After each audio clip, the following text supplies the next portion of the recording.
Your expensive audio gear could sound 10x better right now, and the worst part is, the fix is probably free. When a stereo setup just isn't delivering the immersive sound it should, the placement of your loudspeakers is almost always the first thing to check. In nearly every scenario, the solution costs absolutely nothing and simply requires a little bit of effort. The objective, like all audio adjustments, is to achieve the best possible acoustic result within the constraints of your specific living area. For many of you, especially if your speakers were merely dumped into position without any real consideration, a handful of minor tweaks can unlock a huge leap in audio fidelity. Now, if you're looking to dive deep into general loudspeaker positioning, we have a complete guide and video breaking down that topic in detail, which I'll link below. But in this video, we're zeroing in on the most frequently made mistakes, and crucially, how you can avoid them. Let's get started.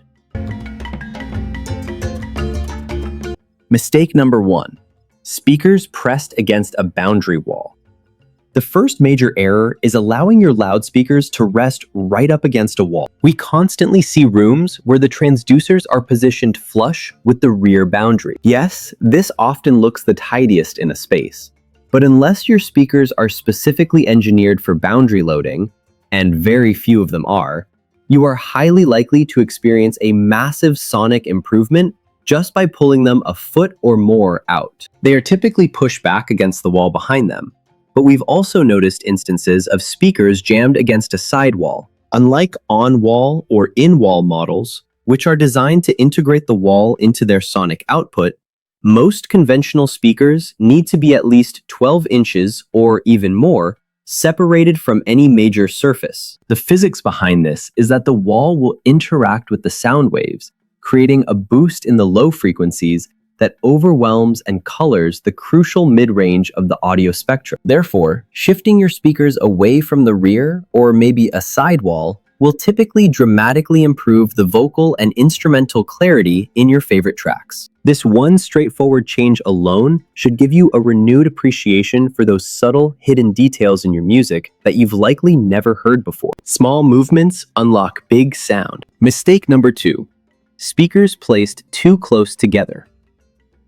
The second common blunder is having your speakers spaced too narrowly. Unless you are only listening to monophonic recordings, it's essential to spread your speakers far enough apart to generate a more all-encompassing stereo field. Imagine you are seated about 10 feet away from your speakers, yet they are only separated by 3 feet from one another. In this specific scenario, you simply won't get a broad, expansive musical presentation. When we replay recorded music, the ultimate goal is to recapture that live concert experience, which usually fills the entire space from the left boundary to the right. There are numerous so-called perfect ratios for the distance your speakers should be apart versus how far away your primary listening position is. However, we actually advocate for at least a 2-to-3 ratio, meaning if your speakers are 2 feet apart, you should be sitting 3 feet away from them. Some people even prefer the 3-2 ratio, where the speakers are spread slightly further apart than the distance you are sitting back. Regardless of the exact math,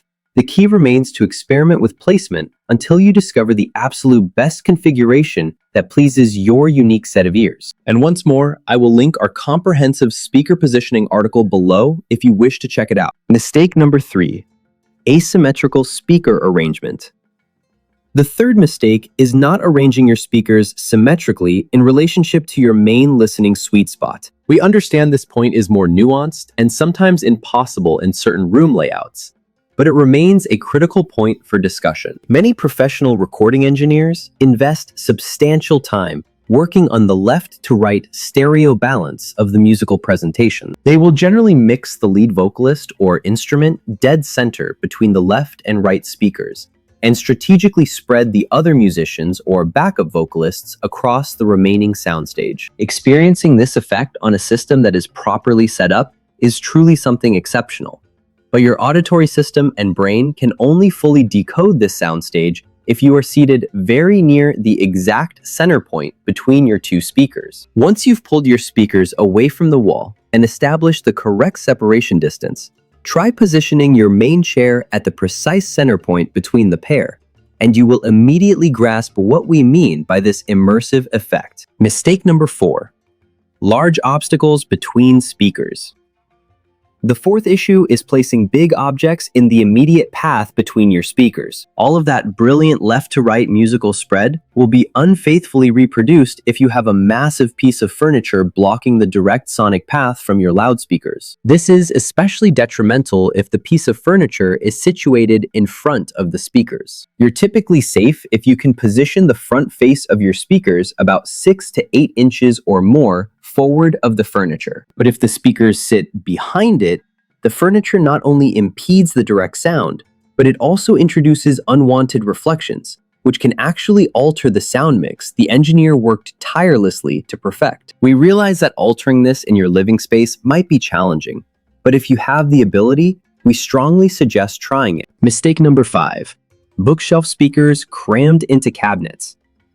Number 5 relates to bookshelf speakers, shoving them deep into the back of a cabinet. Bookshelf units serve a wonderful purpose when you don't have enough floor area for massive floor-standing speakers. Most are designed to perform quite well when placed on a bookshelf, but just a few inches of positioning can drastically impact how those bookshelf units sound and what you perceive. We always advise positioning your bookshelf speakers right on the very front lip, or even better, having them protrude an inch or two out from the front edge of your cabinet or bookcase. This technique will significantly reduce the negative acoustic impact the cabinet has on your speakers, providing you with a much clearer and more open sonic presentation. Mistake number 6. Speakers on the same surface as your turntable. Mistake number 6 is having your speakers resting on the identical surface as your record player. This one clearly only applies to those of you who use vinyl and have speakers on the same shelf.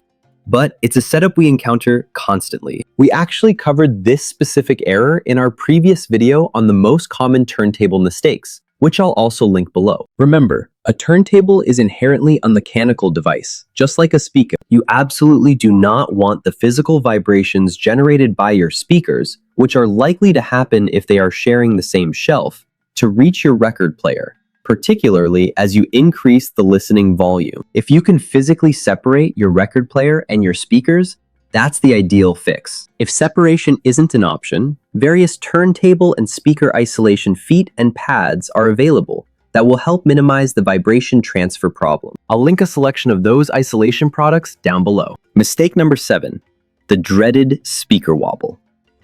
Number 7 is the infamous speaker wobble. When you set the flat base of a floor-standing speaker onto a plush surface like carpet, it will almost certainly rock slightly. A moderate nudge could even send it right over. Decades ago, speaker manufacturers realized this problem and developed carpet spikes that thread into the bottom of your speakers. These spikes are designed to puncture through the soft carpet to make solid contact with the subfloor beneath, which is a stable surface. Speakers create sound by rapidly moving their internal drivers, and you don't want any of that sound energy altered as it is projected. But if your speakers are unstable and wobble, the woofer movements can induce the entire enclosure to shift, which can actually severely muddy the mid-range and the upper frequencies. So if your speakers are rocking on a carpeted floor, you should try to locate the original spikes they were supplied with and install them. You'll gain a major clarity bonus if you also spend a little extra time ensuring they are perfectly level, so there is zero rocking motion at all. Even speakers sitting on a hard surface will benefit from fewer points of contact than the entire flat bottom, which is why most quality tower speakers also come with some kind of spike made for hardwood or tile floors, perhaps with a protective cup or rubber cap on the end. Whatever the case, if your speakers came with these accessories, put them on and adjust them precisely so they don't move and are perfectly plumb. You are highly likely to perceive a significant boost in overall clarity. Perfect leveling is free clarity. Mistake number 8, speakers wired out of phase.